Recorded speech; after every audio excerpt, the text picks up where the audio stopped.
Hello, everyone, and welcome back to another wonderful episode of Sporting Perspective. It is week 9 of the NFL season, but before we jump into week 9, let's reverse back to week 8. We both have some topics we want to talk about, and James, I'll give you the platform first. First topic. So I won't go into this too much, and I'm not gonna recount it for everyone or anyone who saw the injury. But uh, my first thing is I hope I didn't jinx Scadaboo this past week because I talked about him and Jackson Dart being the future. Not saying they still can't be, um, but Scadaboo's gonna have quite the journey to come back from that horrific foot injury. Yeah, that's really all I gotta say. It sucks because it's a player who it seemed like the entire NFL, all NFL fans were just rooting for the guy. Luckily, he doesn't really base his game on speed. He's more of a plower and run through you type of dude. Um, so yeah, best wishes to him, and hopefully he can come back healthy and ready to go next year. Yeah, it was a gross injury, and the Giants are just not having a lot of luck this year. They have they get like a shining bright star, something that looks like it's going to be great, and then immediately Neighbors gets hurt with his hair, and he looks like he's out for a long time. And then Scadaboo emerges, and everyone loves him. And then this happens, and like it was bad because it was like right away, like literally saw it, and they're like, "Oh, he's done for the year." Like Oh yeah, it's like not even question. It's like, oh my god, I hope this guy can bounce back. But yeah, Giants just feel like they're just unlucky injuries. That's all you really can say. yep. So it's unfortunate timing. Um, Going from a team, my first topic is you going from a team that's really unlucky with injuries to a team that seems like they've really turned the tide. Uh, New England looks great in just kind of plowing through everyone they're playing. And the reason I'm bringing up New England, seeing the rest of their schedule, it's not hard. They could be the number one team in the AFC this year, which is crazy to say. And you just say, how the hell did Mike Vrabel get fired at Tennessee? I mean, it is beyond me. He's turned this ship around in half a season. Yeah, it helps when you have a quarterback like Drake May too. He never really had that quarterback in Tennessee. I can't remember if he did Tannehill play there at all. Maybe a little bit, but Yeah, he had Ryan Tannehill.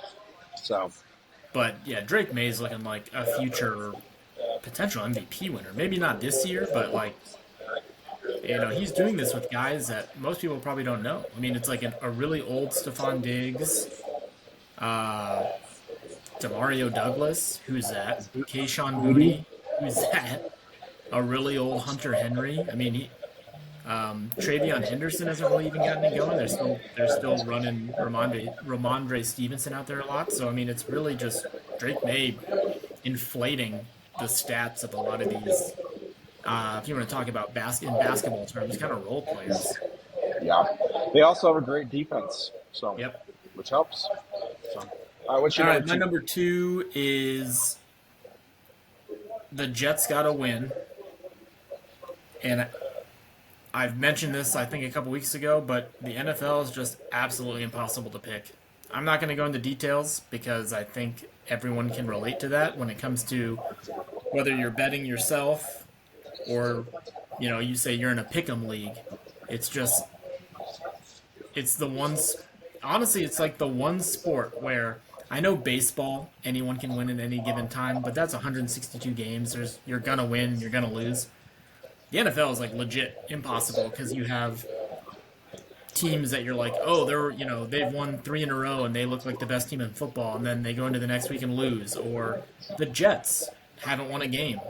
They're going up against a not a great Cincinnati team, but Cincinnati looks a hell of a lot better with Joe Flacco, and then the Jets win. So I don't know. I might have to change up how I pick games from now on. Just flip a coin. Yeah, I mean that was they were down 14 with 9 minutes to go, and then came back, and Justin Fields actually looked good. Yeah. Those role players look good. I mean, Brees Hall had a great game. I mean, but yeah, it goes back to saying it's the parity in this league is ridiculous. Anything can happen on any given Sunday. So, um, yeah. Talking about my number two, thing to talk about. Miles Garrett is just insane, just a beast. 5 sacks last week. Most guys don't get 5 sacks, not only in a season but in a career. He did it in one game, and then Cleveland still got killed. There was a shot near the end of the game. Miles Garrett throwing his helmet. He's pissed. The reason I bring this up is I know he wants to stay loyal to Cleveland, but I see a reality where he's not in Cleveland to start of next year. He is, if not the best defensive player in the league, definitely top five, no question. Um, I just want to give kudos to the fact, ridiculous stat of 5 sacks in a game, but I think he's going to be somewhere else at this point at the beginning of next year. I hope so because he deserves to be somewhere else. It's like him. Micah Parsons finally got his wish. I know Dallas obviously gets featured a lot because they're Dallas, but Parsons. It's weird because the NFL, it's like you're always on the big stage because every game is either on CBS, Fox, or then you get the primetime games, ESPN, NBC, whatever, Amazon Prime. But yeah, you see Parsons go to Green Bay, and he's still a freak, obviously. The only other guy I would maybe compare to Miles Garrett would be like Max Crosby needing to get out of Las Vegas. It'd be nice to get him and Miles Garrett to better teams. Just some sort of contender. So. Yeah. My last point is just a frustration I have with the NFL. It's basically, I personally think the NFL is a little sketchy when it comes to injury designations. You have guys like Lamar, Kyler Murray, J.J. McCarthy. I don't want to call them phantom injuries, but it's weird how Lamar goes from, oh, I guess he just took himself out of the game. Oh, wait, no, maybe he just got benched. To then all of a sudden it's a hamstring injury. But it's not that bad. And now he's been out 4 or 5 weeks. Kyler Murray, I don't know where he hurt his foot in the Tennessee game. If anything, he should have gotten a concussion from that bad snap that hit him in the face, but I don't remember a foot injury, so that's weird. And then J.J. McCarthy, there's reports out there that Kevin O'Connell's kind of just babying him to allow him to get fully healthy when maybe he could have played.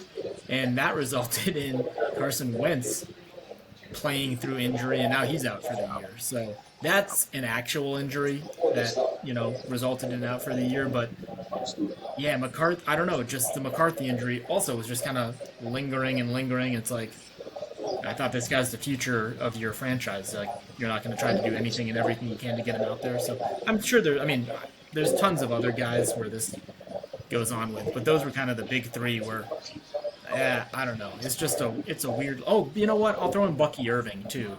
He had a shoulder and an ankle injury, I believe, but he played the whole game, and then all of a sudden he's out like 3+ weeks. So yeah, it's weird. It's weird, and it's one of those things where, one thing I will say about the NFL that's different from any other sport that we watch consistently, is these guys are getting hit by literal freaks of our human race. It's like running into like a brick wall. Yeah, guys that are like 300, 250 to 300 pounds plus that run faster than your normal human that is 150 pounds. So they're all muscle, usually for the most part, brick walls coming at you at crazy speeds. I think in a lot of ways, these guys have such a competitive spirit that when they're in the game, they never want to leave the game. But then when they get to like practice, like they have to go through all the procedures, and then the doctors get involved, and they basically take the helmet away, and they discover all these things that are problematic. I don't think there's any guys out there, especially in the NFL, that are saying, no, I don't want to play, because I think that everyone's pretty aware that the turnover effect of the NFL is insanely fast. because of this. Yeah, I was just gonna say, if you don't want to play, then there's someone right behind you who's probably gonna take your job, and then Yeah. you just lost out on, a potential future contract. So Yeah, and that's always a big thing I think people worry about is I have to play hurt or I try to hide it as much as I possibly can. Um, yeah, that's what I think for most of the JJ McCarthy one's the only one that I kind of say there might be a bigger issue going on here where they may have already have buyer's remorse on it. that could be, yeah. I mean, Yeah, he's gonna have plenty of games to prove it, but the key word there is he has to prove it. He hasn't proved anything yet. no. So he hasn't played a lot of games though. So all right, well, let's jump into week 9 of this NFL slate. Actually, you know what? I got one more. I'm sorry. I'll make it really fast because I'll just bridge it right into this. My third thing is the Baltimore Ravens are back. Here comes Lamar. They beat Chicago last week. Look out. They could potentially win 6 in a row. It wouldn't be surprised. Their defense I still yeah, sucks, I think but like Snoop Huntley just saved their season by winning they that can game. save their season by winning that game because their next 6, 7 games are extremely winnable, and we'll just bridge that straight into Thursday night football tonight. They're taking on a not very good Miami team in Miami. Who do you got? If the reports are true and Lamar's playing, I'm going to keep it simple. Lamar's back, like you said. I'm taking the Ravens to win. Yeah, I think the Ravens will win too. It looks like they're getting a large percentage of their gang back together. Lamar is fully practicing. It looks like it's going to happen. I think, honestly, Lamar probably could have played last week, and that's where the fumble happened there. But they play Thursday, so they probably said, hey, let's just bridge it. So we're not playing him 2 games right away. Let's just do one, and then he gets 10 days off. So I think that was kind of the plan. I'll take Baltimore, and I think they're going to score a lot of points.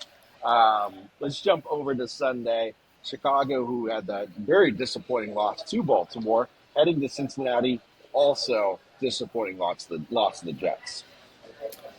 Yeah, so I'm taking the Bengals, and for one reason, I've just been really impressed with their offense with Joe Flacco, and I'm not impressed with Caleb Williams. He's been way too roller coastery. Like there's games where he looks okay, but not good enough for me. So I think that Swiss cheese defense of the Bengals won't matter just because I think the Bears offense just really isn't that good. I mean, it's basically Caleb Williams and Adunze. Occasionally Swift will have a big game here or there, but I think the Bengals with Flacco and Higgins and Chase and Brown will be just enough to pull out the victory. Yeah. I'm taking Cincinnati as well. I think there's going to be a lot of scoring. Cincinnati ends up scoring more. I'll take Cincinnati. Minnesota heading to Detroit. Um, yeah, Carson Wentz is out, but not that if he plays it would have mattered. I need to see more from JJ McCarthy. So the Lions are arguably one of the best teams in the league, so I think they handle this one at home. Yeah, Detroit off a bye is pretty scary. They're going to be rested at home. Minnesota's got a lot of question marks at this point. Detroit is going to be my pick. Carolina heading to Green Bay.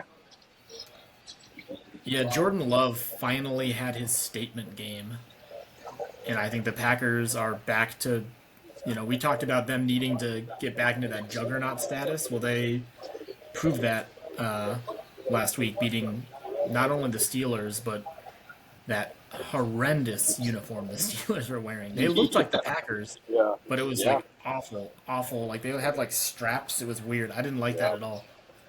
But yeah, I think the Panthers are still just too young. Uh, Last I checked, I think Bryce Young is still kind of questionable. Obviously, I think they have a better chance if he plays, but they have to travel to Lambeau, and that's never an easy place to play. So Packers at home. Yeah, I'm going to take the Packers as well. Everything that you just said, I was going to say. Offense really clicked for the first time in quite a few weeks there for Green Bay. Carolina also has not been good on the road. They looked really rough with Andy Dalton at the helm last week as well. One of the larger spreads of the weekend, the Chargers heading to Tennessee. Yeah, this one's easy for me. Chargers. They're just a better team. Tennessee's not there Yeah, yet.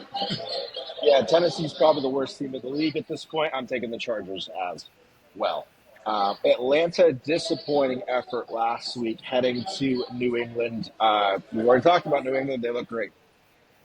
Yeah, and they're at home. They're gonna bring a fun game plan for the fans. Fans will be juiced and pumped up, regardless of Cousins or Penix playing this. Talk about a Falcons team that's just way too up and down. It's like one week they're shut out, the next week they win in a blowout fashion. I don't know what this Falcons team is. They have the playmakers. They might need a quarterback. So yeah, I'm taking Patriots at home. I'm taking the Patriots as well. They've been more consistent. Atlanta, as you just said, back and forth, back and forth. You don't know what you're going to get each week, but it's tough. And there's a lot of guys on the injury report still for that team. Drake London still might not play. Penix still up in the air. New England is healthy. I'll take New England. Talking about health, two teams that are very injury ridden at this point. Niners taking on the Giants in New York. I've picked the Niners before because of Christian McCaffrey. I'm taking the Niners again because of Christian McCaffrey. Giants just don't have enough playmakers. All their big ones are hurt. So, um, yeah, I'm taking the Niners. Taking the Niners as well. I think that Houston game last week was a little bit of a fluke in the aspect of Houston basically held the ball the whole first half, which is just crazy. It was the most time a offense had the ball in the first half in 16 years. So it's not very often that will happen. Don't see that happening again. I got the Niners. Um, Colts heading to Pittsburgh. I'm taking the Colts on the road. Daniel Jones has been awesome. Jonathan Taylor is an absolute freak, and he's like a guaranteed touchdown, even two touchdowns a week. I just think that whole Colts team, offense, defense, special teams, are the real deal. We're late enough in the season, we're week 9, where this isn't we've seen enough tape, we've seen enough what they can do. Um, yeah, sorry, old man Rogers. Colts are coming in and getting the win. Yeah, I've got the Colts as well. They played as the best team to this point this season. Jonathan Taylor's got a legitimate case for MVP. Already has 15 touchdowns, on track for over 2,200 rushing yards. Let's see if he keeps up the pace. But I mean, 15 touchdowns, and we're halfway through the year is just nuts. Um, Denver heading to Houston. Houston able to pull out that win last week. Denver also looking really good. Scored, I forgot, 40 some points against Dallas last week. Yeah, I mean the big thing for me is that Bronco defense. I don't think they're going to allow um, CJ Stroud to just really do anything. I know it's another road team I'm picking, but I'm taking the Broncos. I actually got Houston here. I think Denver slips up a little bit. I think, these points have been coming in.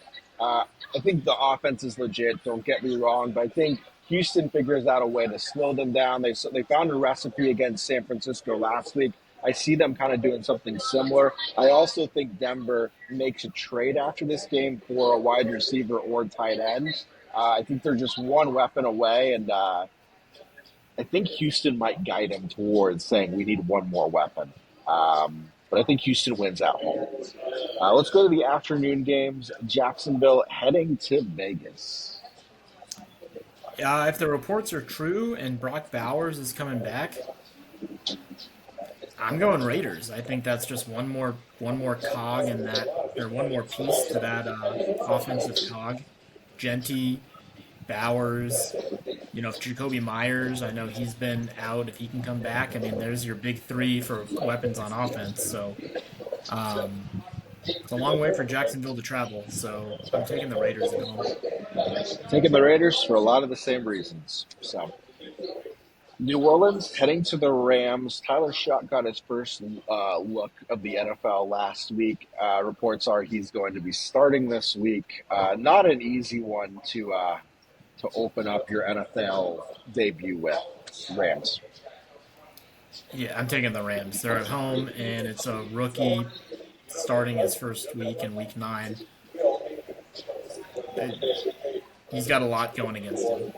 Yeah, a lot going on against them. Taking the Rams as well. Potentially game of the week here. Kansas City heading to Buffalo. I'm taking the Bills. I think James Cook is going to have a really good game. I think these are the type of games that Josh Allen lives for. Um, I'm sure we're going to get one of those classic Bills Chiefs games, and it comes down to the wire. The Chiefs do look really, really good. They honestly might even be the best team in the NFL. But I just think that Josh Allen at home, it's hard to bet against him. Yeah, that's kind of how I feel too. I also circled the Bills on this one, but the Chiefs do look like the best team in the NFL. I feel like there's only one or two teams that could beat the Chiefs at this point, Buffalo being one of them. They can match them on the offensive side of the ball. The big question for me is, will Buffalo be able to stop the run against a Kansas City team that really doesn't have much of a running attack? So your biggest weakness with Buffalo really is Kansas City's biggest weakness on the offensive side of the ball. So they're really going to have to chuck it. We'll see how they do against Buffalo. I think Buffalo wins. No Pacheco, or at least it's looking like no Pacheco in this one. But they have so many offensive talent. They have a lot of offensive talent. Buffalo also, I feel like, might make a trade and find a wide receiver after this game. I just have that feeling. But I still think Buffalo helps. It helps Buffalo that they're at home. Therefore, I had taken Buffalo. Um, Sunday Night Football, Seattle taking on the Commanders. I'm taking the Seahawks because of that defense and because Sam Darnold is still good somehow. Yep. Minnesota might have gotten rid of him a little too early. They should have probably thought about re-signing him. But I'll be honest, I really haven't checked the status of Jaden Daniels, so I don't know if he's playing or not. But I think even if he does play, I still like the Seahawks. Yeah, I like JSN. Seattle. Yeah, I like Seattle as well. They've been playing well. That Minnesota, I gotta say this, that Minnesota quarterback room, they got to be kicking themselves by letting go of two quarterbacks that are just wrecking the NFL this year. Yep. Jones and Sam Darnold were on the roster, and they both let them go. Monday Night Football, this might be a stinker. Arizona heading to Dallas. Yeah, there's too many question marks for the Cardinals. We've gone into it, I know, a lot of weeks, but Cowboys are coming off an abysmal offensive performance. I don't think that replicates twice. I just don't think there's enough players on the defense to make plays against George Pickens, CeeDee Lamb, Javante Williams. I mean, heck, Ferguson was held catchless, so that won't happen again. Cardinals are just, they're too beat up, they're too injured. Kyler's coming back, but honestly, the offense has been better with Brissett, so I don't see the Cardinals going on the road and winning this. No, Dallas wins that one. Yeah, all right. I don't have too much to add on that. So let's change gears here and let's talk some Halloween, which is tomorrow, and we got some candy to talk about. So let's do our top five candy since it is Halloween just around the corner. Um, if you haven't checked it already, we talked about our favorite Halloween costumes yesterday. Now let's talk about candy. So I'll let you go number five. What is your number five candy? So this is the one where I just kind of did a grouping, but I put anything sour. So like sour Okay. Skittles, Sour Patch Kids, the ever so famous Goofy Sour Balls, Those are good. Yep. which honestly aren't even really that sour, No. but they're sour in the name. So I would say anything sour straws. I used to like a lot. I don't know if I would care for them as much now, but the big two I would say are sour Skittles and Sour Patch Kids. Okay. So my number five, I went with a classic Snickers bar. I feel like I always am a big fan of the Snickers bar, and I couldn't put a top five without including it. Um, One of my favorite chocolates. So Snickers goes ahead to number five. I threw at number four Three Musketeers. Um, One caveat is I'm allergic to tree nuts, so I can't have a lot of the candies that have almonds, Okay. cashews, stuff like that. So, Okay. but Three Musketeers has always been one of my favorites. It's just a good candy. Cool. My number four is Mike and Ike's. I've always been a big fan of Mike and Ike's. I don't really have much more to add on that one. It's just they're kind of, if I'm picking up candy, it's one of the ones I just am attracted to. So Mike and Ike's has to go in at number four. All right, number three, I put Butterfingers.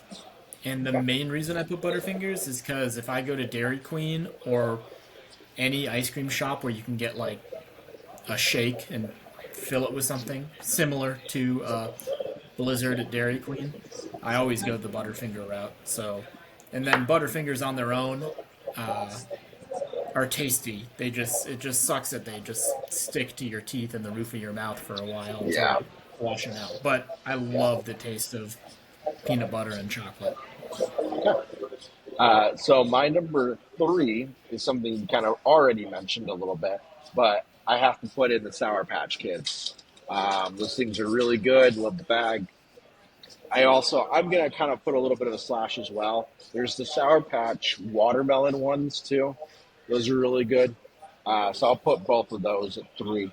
Not much more needs to be said there. Number two, I put Junior Mints. I just love mint candy, so Andes Mints would fall in that category, but um, I don't know. Typically, you find Andes Mints, you get them at like in your check at a restaurant. I Yep. mean, you can buy Andes Mints, but if you're sitting there eating a bunch of them, that's kind of weird, but also your prerogative. Junior Mints you can buy at a gas station, so Yep. yeah, I like that mint candy. Cool. All right. So my number two is the Reese's peanut butter cups, and you kind of already mentioned it already. The mixture of chocolate and peanut butter coming together is a fantastic creation. Um, Obviously, I like the bigger cups, but they also have the small cups as well. I'll take either or, as long as it's not melted. I like to kind of freeze those things too. Put them in the refrigerator for like 5 minutes or something like that. Make them a little bit cold. They're really good. That's why they're number two. All right, numero uno. I have a candy that I probably eat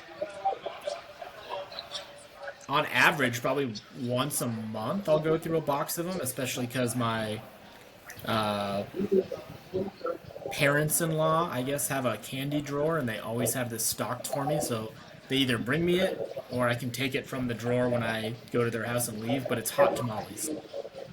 Oh, nice. That's a good pick. I Good love pick. hot tamales. Okay. So my number one is actually a classic candy, something that you can find basically everywhere. But I mean, this is probably my favorite since I was like 8 years old. Can't go wrong with the Skittles. Skittles are my favorite. Just the classic red, orange, yellow, green combination, purple. You can never go wrong with the Skittles bag, and that was always my favorite on Halloween. And I love getting. It's not like I do this regularly these days, but I love going to Costco and get the big tub. These things are Sour great. or just regular? Just regular, just regular Skittles. So little Marshawn Lynch action right there. So Yeah. I'm just here so I all don't right, get fined. yeah, exactly. Um, Anything you want to add before we log off here? No, if you're taking your kids trick or treating or you yourself are going trick or treating, just stay safe. Stay safe and yeah, have a wonderful and enjoyable Halloween. There's some crazies out there, so be careful.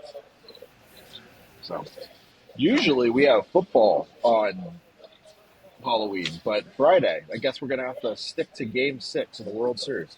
So it's not a bad fallback, I guess. So No, I'll be watching. yeah, I'll be watching. All right, well, everyone have a wonderful weekend. A lot of sports. Until next week, have a great weekend, everyone.